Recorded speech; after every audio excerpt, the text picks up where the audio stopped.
Hi YouTubers, today we're going to talk about presidential campaign medals from 1868 to 1880. So we'll start out with Ulysses S. Grant. After the election of 1864, when Abraham Lincoln was reelected, end of the Civil War, of course Lincoln was assassinated, and Andrew Johnson took over, was impeached, and they wouldn't renominate him as president. So Republicans turned to Ulysses S. Grant, the hero of the Civil War. So here we got General U.S. Grant. On the reverse has a quote from him: "I promise to fight it out on this line if it takes all summer." His opponent that year was Horatio Seymour. Horatio Seymour was former governor of New York. President Horatio Seymour, 1868. And here we have another medal of his. Also shows his vice presidential candidate. Of course, Ulysses S. Grant would win pretty handily, and that leads us to the election of 1872. So here's a medal from 1872 that still has its original hanger. So you can see how these were worn during the campaign. See, if you were part of the Grant Club, you'd wear this. General U.S. Grant, of course, presidential candidate for president, 1872. Here's another U.S. Grant. H. Wilson, 1872. So their opponent that year was Horace Greeley. Horace Greeley was the editor of the New York Tribune and a former congressman from New York. He's quite influential in politics, and he had one ridiculous neckbeard. Honestly, look up a picture of this guy. You won't be disappointed. Again, U.S. Grant would win that. His administration had several scandals, but he's still a fairly well-regarded president. So that leads us to 1876. So we have Rutherford B. Hayes, another general from the Civil War, against Samuel J. Tilden. So this piece is actually an anti-Tilden. Let's see. "Oh, my offense is rank and smells to heaven. Sammy Tilden, ciphered out." And on the reverse, "The great fraud. People will never condone it. Cheats Uncle Sam on his income tax. Shammy the shameless." So the ciphered out part was about a kind of secret coded letter that had been sent during the campaign.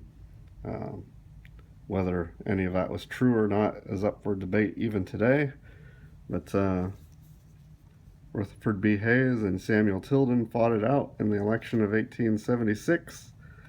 Samuel Tilden won the popular vote quite handily. The electoral vote, however, was up in the air. They finally awarded all of the unknown votes to Rutherford B. Hayes. There was a little secret negotiation that went on. Republicans would keep the presidency, but they would remove all the troops from the South and give up on Reconstruction. So it kind of made the Democratic Party, they kind of just gave up on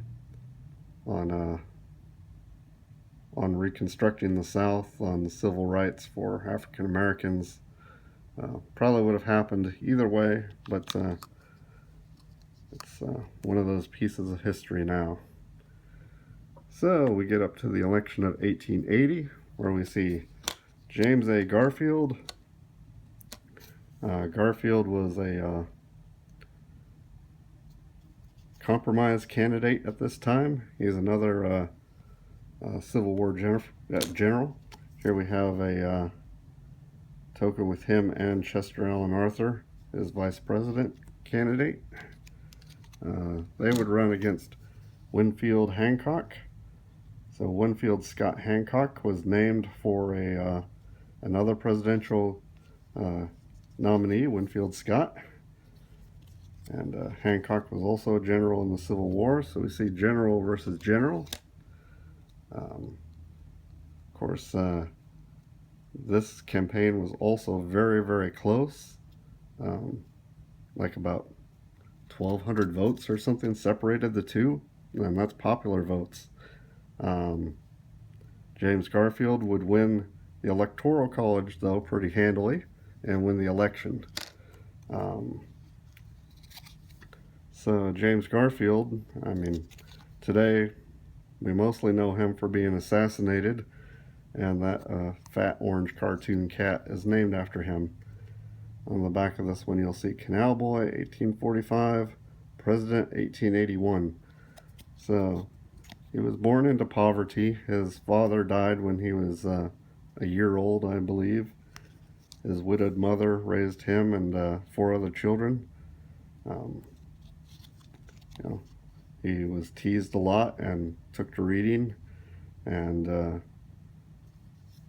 course went on to become a general and then president, and assassinated about 200 days into his presidency. He was kind of regarded as a hero, you know, to the American people. He was someone who came from nothing and became president, and sadly he's not really remembered today. Of course, Chester Alan Arthur, who was his vice president, did kind of finish some of his social service reform. So there is that, but otherwise kind of forgotten. Well, those are presidential campaign medals from 1868 to 1880. I hope you enjoyed this video. If you did, please like and subscribe.